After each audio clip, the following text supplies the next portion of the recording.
오늘 말씀의 제목은 이 골방기도라는 제목으로 함께 나누기를 원합니다. 오늘 말씀은 한편으로는 좀 어려운 말씀일 수도 있겠습니다. 그러나 이 말씀을 통해서 하나님께서 원하시는 기도가 어떤 기도인지 우리 마음 가운데 새기는 그런 은혜의 시간이 되기를 바랍니다. 여러분, 기도 많이 하십니까? 네, 많은 사람들이 기도를 많이 안 해요. 많이 안 합니다. 하나님께서 모든 것을 다 알고 계시고 또 공급해 주실 것을 분명하게 너무나도 확실하게 믿기 때문에 아마 그분들은 기도를 잘 하지를 않는 것 같습니다. 하나님께 대한 믿음이 너무 좋아서 굳이 간구하지 않아도 다 아시니까 다 공급해 주실 거야. 그래서 아마도 기도를 하지 않는 그런 분들이 또 많은 것 같기도 합니다. 또 우리는 기도하기는 하지만 한 10초 혹은 15초 정도, 그것도 길죠. 식사 기도를 한다든지 아니면 위기 순간에 그냥 하나님 도와주세요. 그냥 한마디 외마디, 이건 화살 기도라고 부르나요? 그렇게 기도하는 그런 분들도 있습니다. 그럼 거의 기도를 한 적도 없거니와 어떻게 기도해야 되는지 모르는 그런 분들도 있을지도 모르겠습니다. 그럼 사람들이 왜 기도를 도대체 안 할까? 더글라스 오도넬이라고 하는 사람은 이렇게 얘기합니다. 우리가 기도하지 않는 것은 하나님을 잘 모르기 때문입니다. 우리는 하나님을 사랑하지 않고 신뢰하지 않으며 필요로 하지 않기 때문에 기도하지 않습니다. 하나님은 우리가 생각하고 바라는 것만큼 중요하지 않기 때문에 기도도 그렇게 중요하지 않은 것입니다. 하나님을 잘 모르기 때문에 또 하나님을 사랑하지 않기 때문에 신뢰하지 않기 때문에 특별히 하나님이 필요로 하지 않기 때문에 필요가 없어서 기도하지 않는다, 그런 얘기죠. 종교개혁자 존 칼빈은 기독교 강요에서 이렇게 했습니다. 하나님께 나아가거나 구하지 않는다면 마치 보물이 있다는 이야기를 듣고도 그것을 그냥 땅속에 묻은 채로 내버려 두는 것이나 마찬가지다라고 얘기를 해요.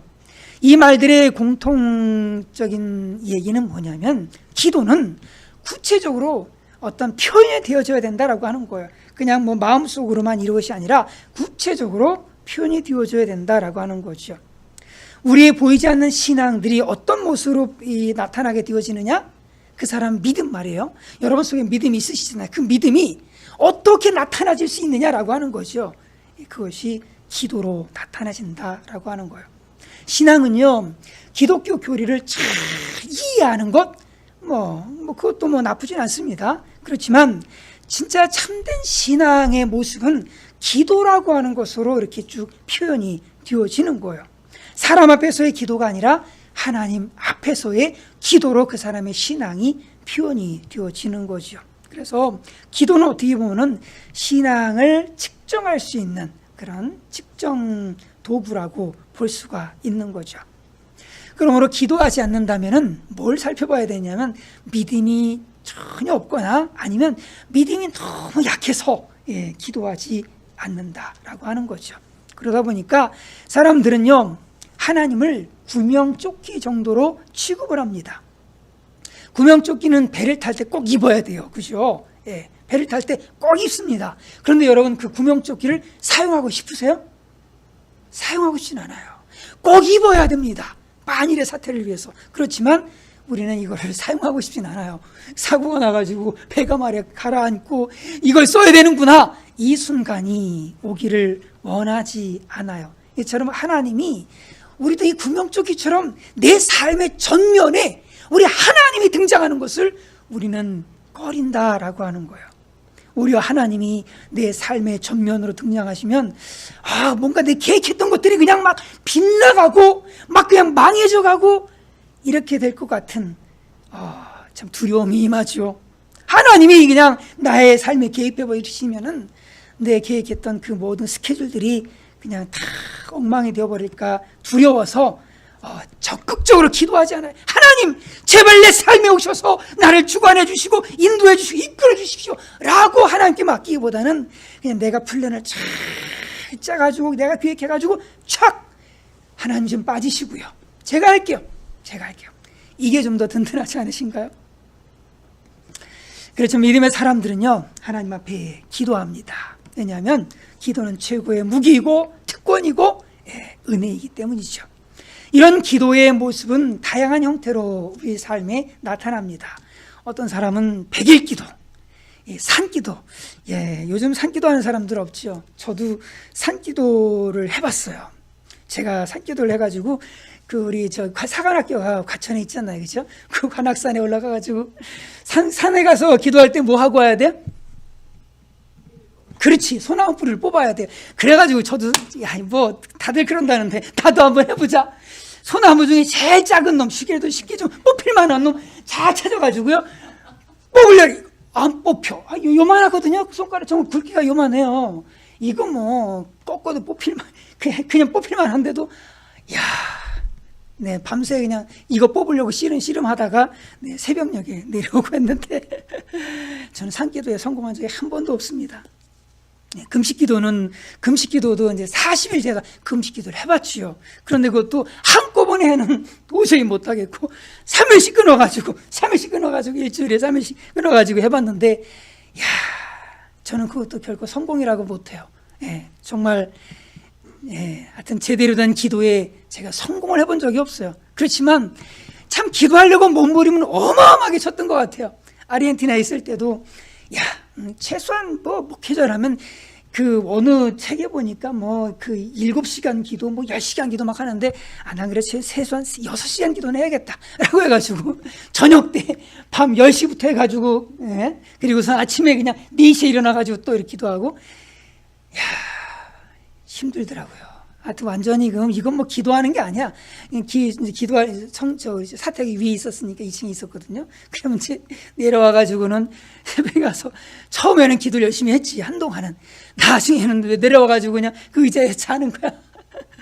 기도를 하는 건지, 자라온 건지, 여하튼, 기도하면은 하나님께서 그냥 큰 은사도 주신다고 하고, 그러게 하니까 기도하려고 몸부림을 참 많이 쳐봤습니다. 그런데 저는 기도의 실패자인 것 같아요. 정말. 그럼 우리 오늘 성경에서 말하고 있는 기도, 도대체 기도가 뭘까? 성경에서 말하고 있는 기도가 어떤 기도인지를 이 시간에 함께 살펴보기를 원합니다. 일반적으로 사람들이 말하는 기도와 성경에서 이야기하고 있는 기도는 좀 차이가 있는 것을 봅니다. 성경에서 말하고 있는 기도는요, 뭐라고 표현하고 있느냐면 하나님과의 대화다라고 가르치고 있는 거예요. 하나님과의 대화. 하나님과 하나님의 백성 사이에서 이루어지는 어떤 그 소통, 어떤 그런 대화, 이런 것들을 기도라고 말씀하고 있는 것이죠. 물론 이 그리스도인의 기도 중에는 하나님 앞에 자신의 소원을 아뢰고 그 소원을 응답받기를 위해서 하는 그런 간구도 포함이 됩니다. 그런데 기도는 그것이 주된 목적이 아니다라고 하는 거예요. 같이만 읽습니다. 시작. 그러므로 그들을 본받지 말라. 구하기 전에 너희에게 있어야 할 것을 하나님 너희 아버지께서 아시느니라. 이 말씀을 통해서도 우리가 알 수도 있으시오. 하나님은 우리의 필요를 우리가 구하는 것보다 더 우선된 그 목적, 그러니까 우리가 필요한 그거 무엇보다도 더 우선된 목적이 있다라고 하는 것을 이 말씀은 우리에게 가르쳐주고 있는 거예요. 그건 뭐냐면 기도가 하나님 아버지와의 친밀한 인격적인 교제다라고 하는 거예요. 교제다. 그런데 오늘 성경에는 기도를 이상하게 하는 사람들이 등장을 합니다. 이 사람들이에요. 바리새인들이죠. 바리새인들의 기도가 책망거리가 되는 것은요, 이 사람들이 기도의 대상이 잘못되어졌기 때문이죠. 이들의 기도의 대상은 누구였느냐? 하나님이 아니에요. 서기관과 바리새인들, 이 사람들의 기도의 대상은 사람이었습니다. 그러니까 하나님께서 들으시라고 기도하는 게 아니라 사람아 들어라! 라고 사람에게 기도하고 있는 그런 것이었죠. 읽습니다. 시작. 너희는 기도할 때 외식하는 자와 같이 하지 말라.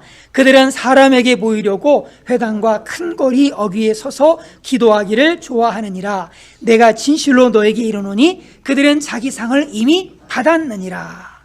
바리새인들은요, 회당과 거리에 서서 쫙 기도하는 걸 좋아했습니다. 정말 그들이 거기서 기도하면은 참 정말 정말 신령한 사람이다. 이렇게 참 봤을 것 같아요.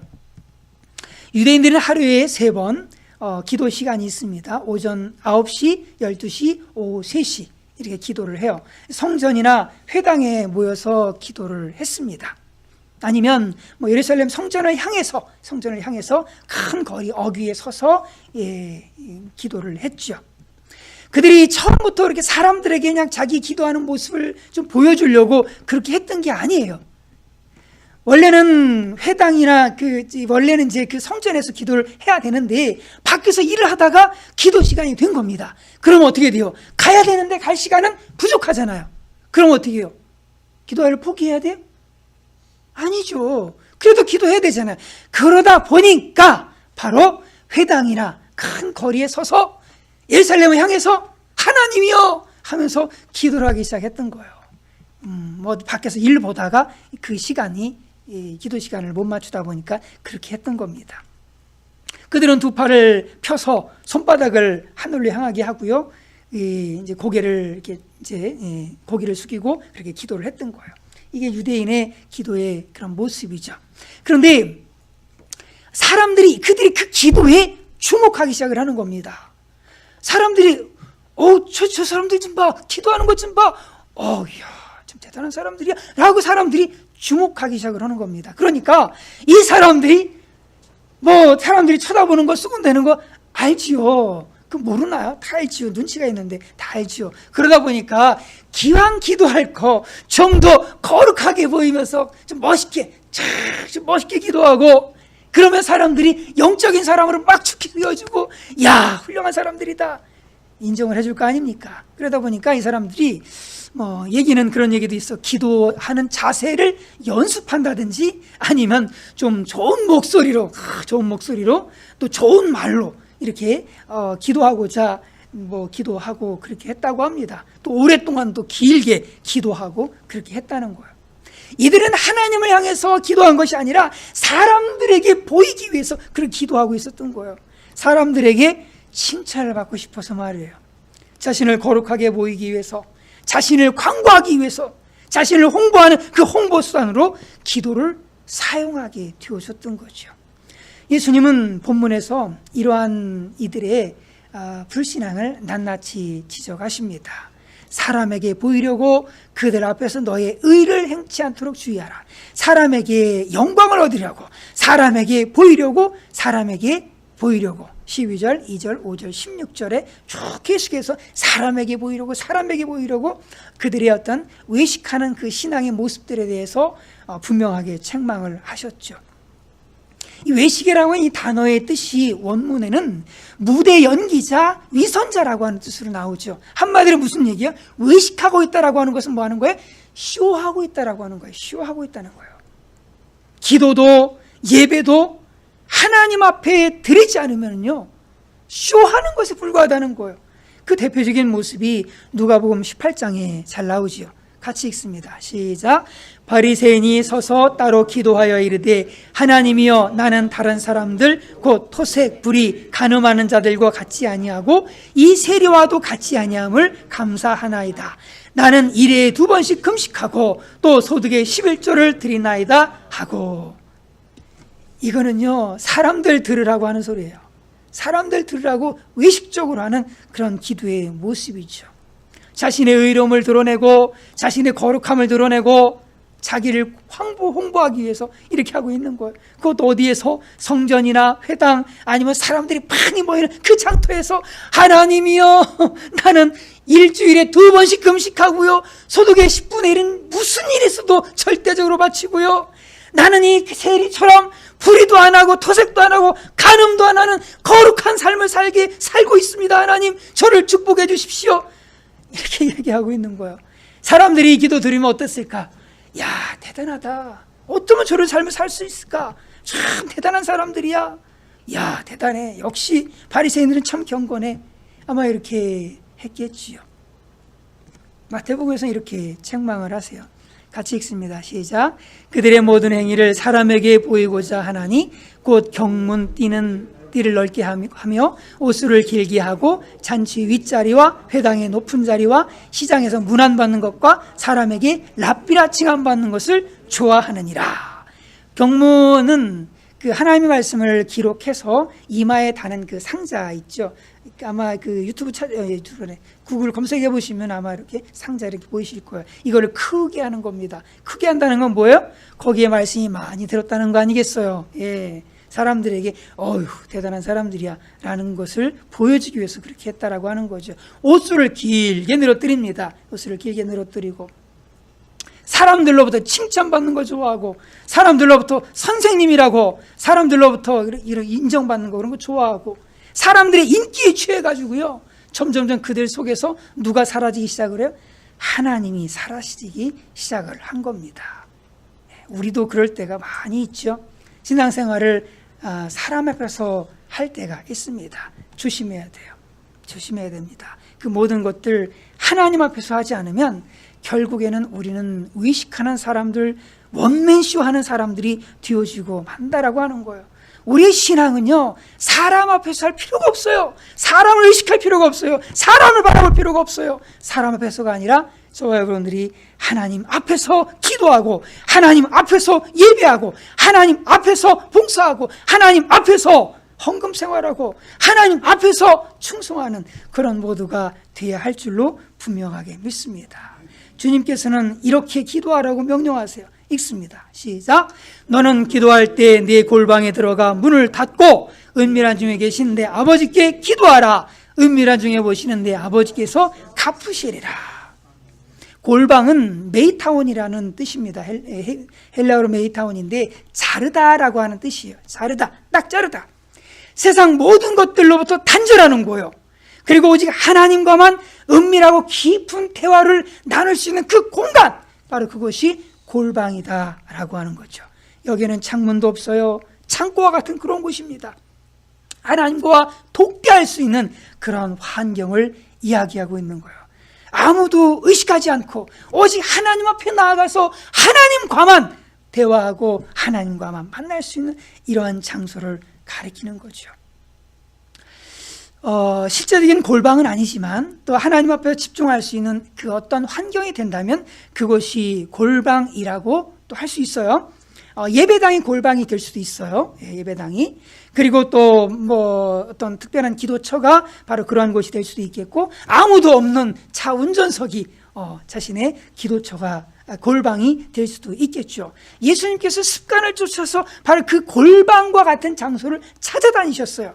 어디에요? 새벽 미명 한적한 곳이 바로 골방이었던 겁니다. 아무도 없는 오직 하나님과만 독대할 수 있는 장소. 그리고 누가복음에서는 예수님께서 밤이 맞도록 기도하셨다라고 산에 올라가셔서 밤이 맞도록 기도하셨다라고 하는데 그곳이 이제 예수님의 어떤 골방이었던 것이죠. 겟세마네 동산에서도 마찬가지로 그렇게 기도를 하셨던 것이고, 이런 모습은 바울도 마찬가지예요. 어느 지역에 가게 되면 바울이 그곳에서 가장 먼저 찾았던 것이 뭐냐면 바로 골방이었던 거예요. 자신과 하나님과만 독대하면서 대화하고 할 수 있는 이런 공간, 그런 공간을 늘 찾았던 것이죠. 그곳에서 문을 탁 닫아 거는 겁니다. 닫는 거예요.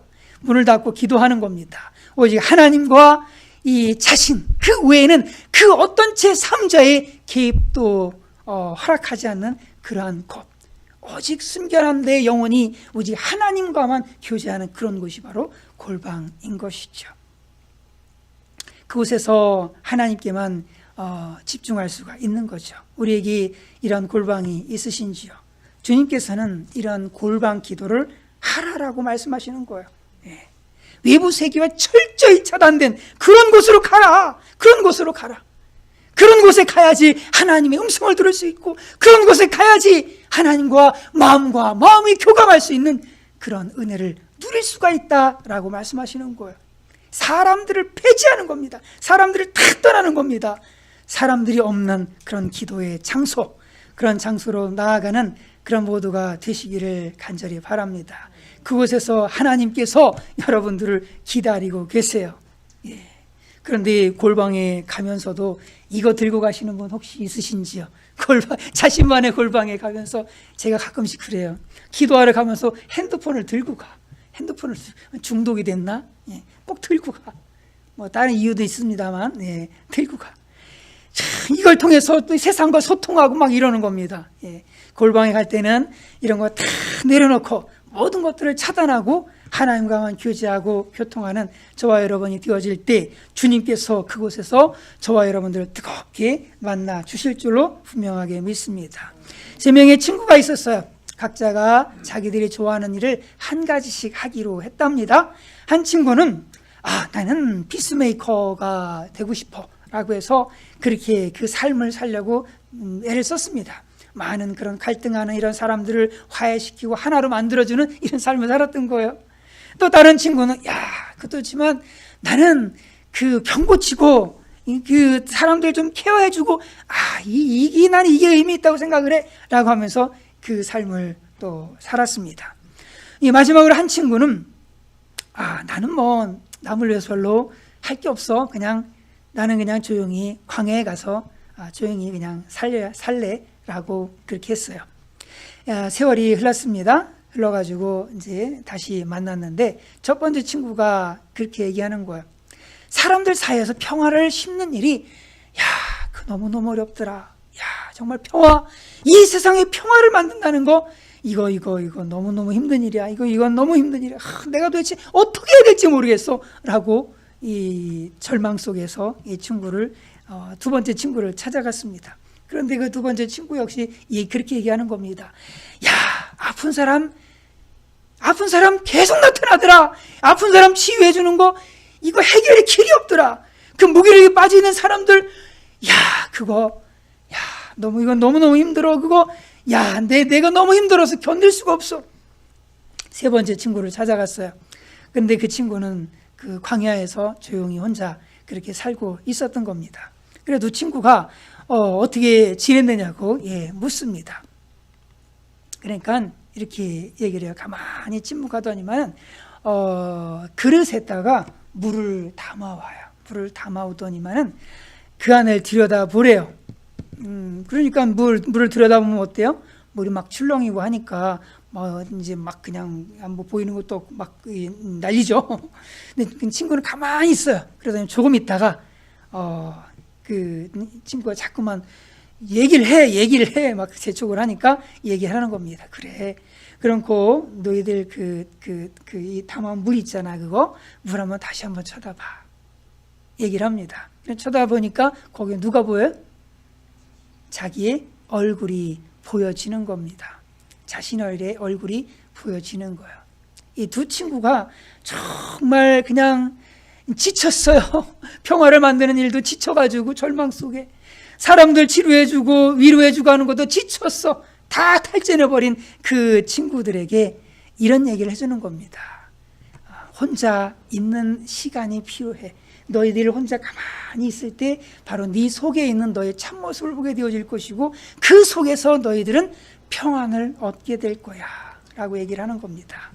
많은 사람들이 이 세상 일로 인해서 정말 소란합니다. 여러분들의 마음은 어떻습니까? 마음이 평화롭습니까? 하루하루가 너무너무나도 평화가 없어요. 평화가 없어요. 저에게 필요한 것 같습니다. 얼마나 정신없이 하루를 살았는지 조금은 제가 군복을 안 가져왔다는 걸 조금 전에 깨달았어요. 옷을 안 가져왔네? 네, 정말 이렇게 살면 안 됩니다. 네, 이렇게 살면 안 되시고, 네, 정말 자신을 하나님 앞에서 그대로 내어놓으면서 정말 그 물동이에 비친 그런 자신의 얼굴을 들여다보듯 하나님과의 고요한 시간을 통해서 우리 속을 성찰하고 하나님 앞에 잘못된 것들을 내어놓고 회개하면서 주님께 주시는 평안들로 가득 채워줘야 될 줄 분명히 믿습니다. 그렇지 않고요, 그냥 정신없이 일조일 의미 있다고 가치 있다고 하나님 기뻐하신다고 바쁘게 살다 보면은 결국엔 내가 고갈되어져 버리고 마는 거예요. 내가 지치고 마는 거고 결국에는 아무것도 되어지는 게 없는 거예요.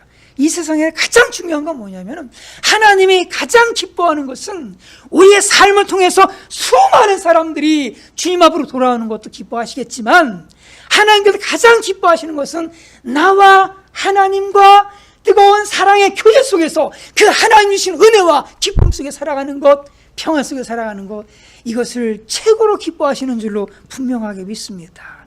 자녀를 키워보신 여러분들 잘 아시잖아요. 여러분의 자녀들이 이 세상 가운데 성공하고 이 세상 유명한 사람들이 돼 여러분들 기쁘시겠죠. 예, 기쁘실 겁니다. 그러나 나하고 아들하고 나하고 완전 관계가 깨졌어. 전화도 안 해. 생전 전화도 안 하고 말도 안 해. 근데 그 자녀가 성공하고 막 잘 나갑니다. 그 부모가 기쁘겠어요? 하나도 안 기뻐요. 비록 이 세상에 뭐 별거 큰 걸 하는 거 없어. 그렇지만 늘 부모 곁에서 부모를 사랑하고 부모의 사랑 가운데 거하면서 서로 교제하는 그런 자녀라면 한없이 이쁘고 한없이 사랑스러운 자녀가 되어지는 거거든요. 하나님께서 우리에게 기뻐하시는 게 이거다라고 하는 겁니다. 저와 여러분들은 어디로 들어가야 돼? 그러므로 골방으로 들어가야 되는 거예요.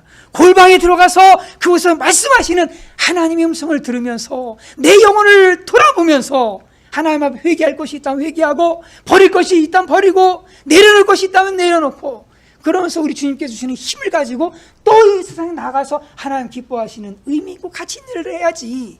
단지 그냥 이것이 의미 있고 가치 있다고 해서 이것에만 온통 매진하다 보면 결국에는 내 영혼이 고갈되어져 버리고 하나님과의 관계도 서먹서먹해지고 그냥 메마른 죽은 영혼이 되어지고 만다라고 하는 겁니다.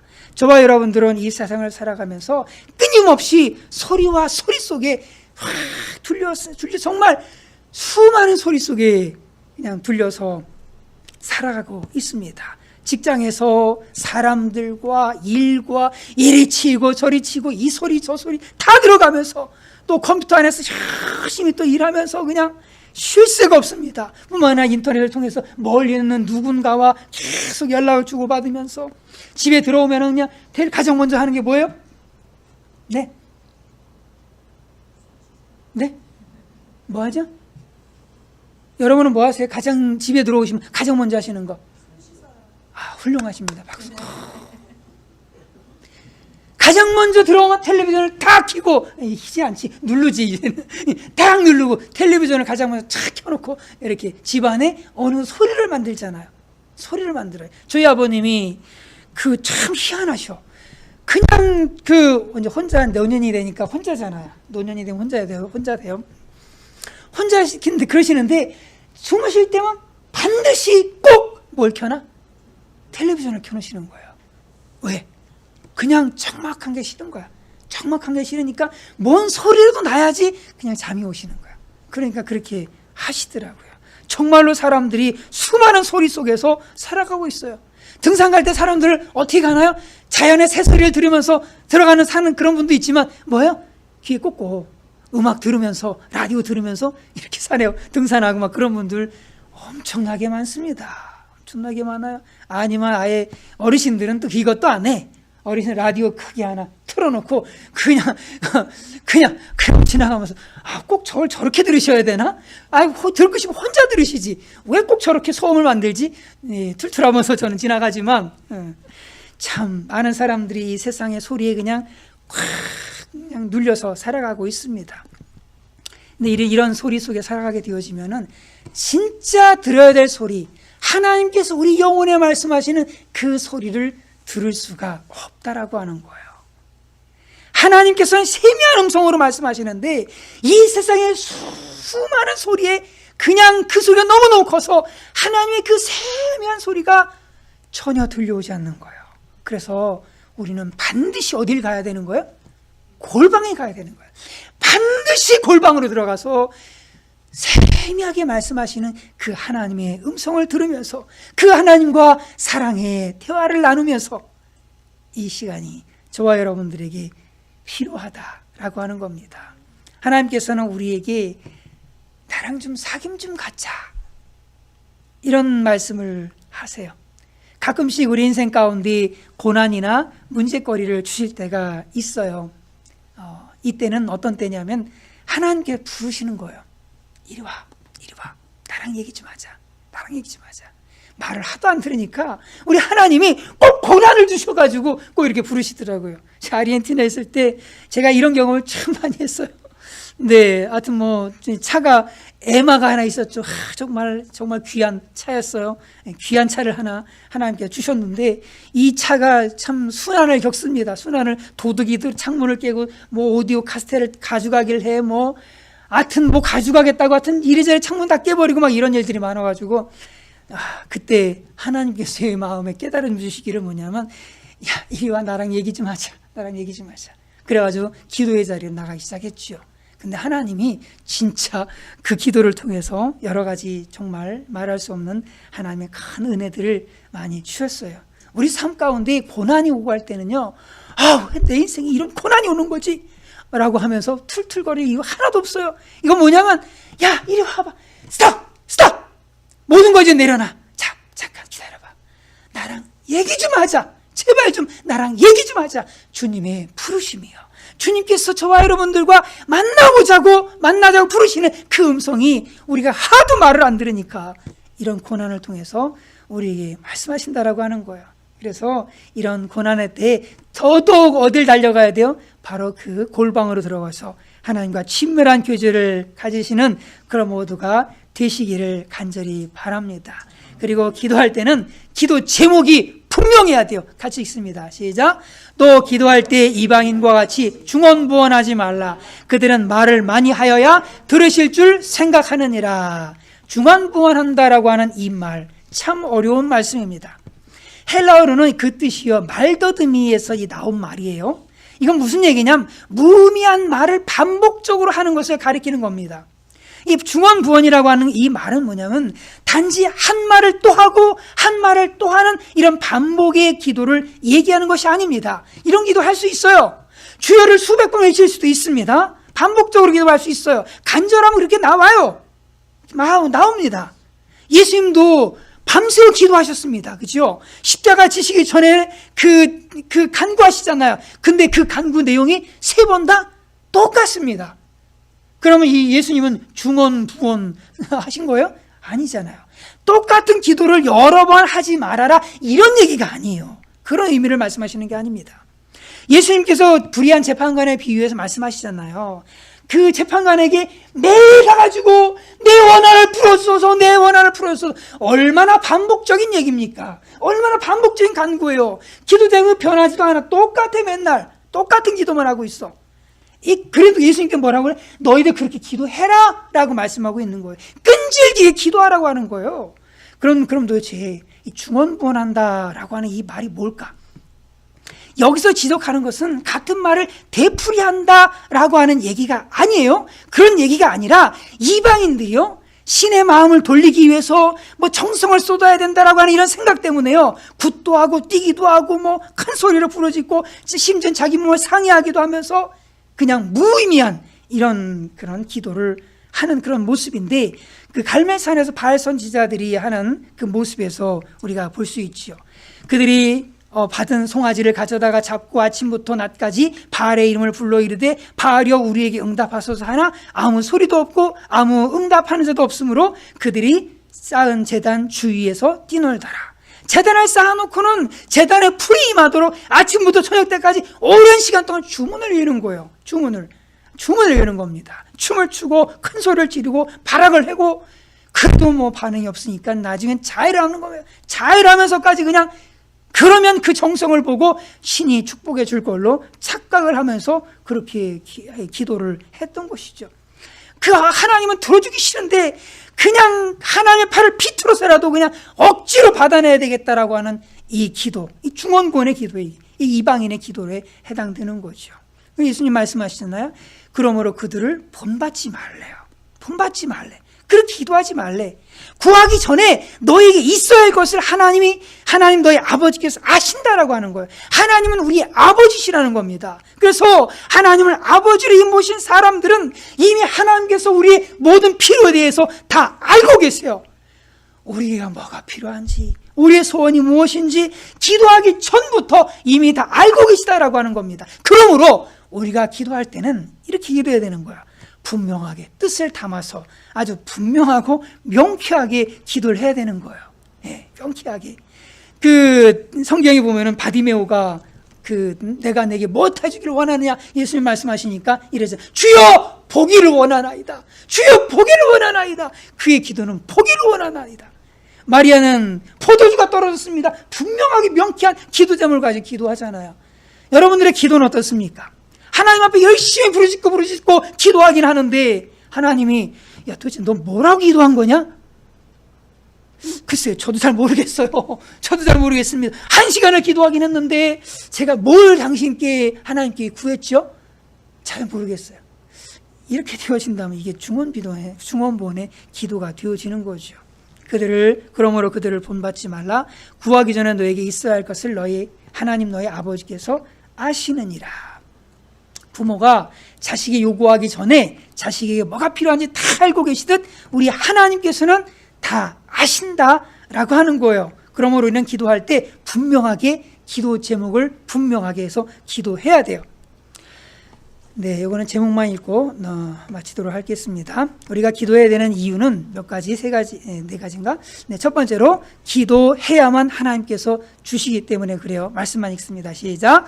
주 여호와께서 이같이 말씀하셨느니라. 그래도 이스라엘 족속이 이같이 자기들에게 이루어 주시기를 내게 구하여 할지라 내가 그들의 수요를 양떼같이 많아지게 하되. 네. 두 번째로 읽습니다. 기도는 믿음의 표식이기 때문입니다. 예, 기도는 믿음의 표현이기 때문에 우리는 기도를 해야 돼요. 세 번째로 읽습니다. 시작. 주님께서는 우리와 교제를 나누기를 원하십니다. 하나님 우리가 아버지가 되셔서 다 아세요. 아시는데도 불구하고 우리의 기도하라고 그러세요. 그런데 기도할 때는 중언부언하지 말고 분명한 기도 제목 가지고 분명하게 기도해라 라고 말씀하시는 겁니다. 이렇게 하시는 데 여러 가지 이유가 있어요. 그 중에 지금 세 번째는 뭐냐? 주님께서 우리와 교제를 나누시길 원하시기 때문에 그러는 거예요. 가족이 그런 함께 교제 나누는 것을 서로가 원하듯이 말해요. 하나님 우리와 교제를 나누시길 원하신다라고 하는 겁니다. 오늘 본문을 읽고 기도하겠습니다. 시작. 너는 기도할 때 내 골방에 들어가 문을 닫고 은밀한 중에 계신 내 아버지께 기도하라. 은밀한 중에 보시는 내 아버지께서 갚으시리라. 또 기도할 때 이방인과 같이 중언부언하지 말라. 그들은 말을 많이 하여야 들으실 줄 생각하느니라. 그러므로 그들을 본받지 말라. 구하기 전에 너에게 있어야 할 것을 하나님 너희 아버지께서 아시느니라. 아멘.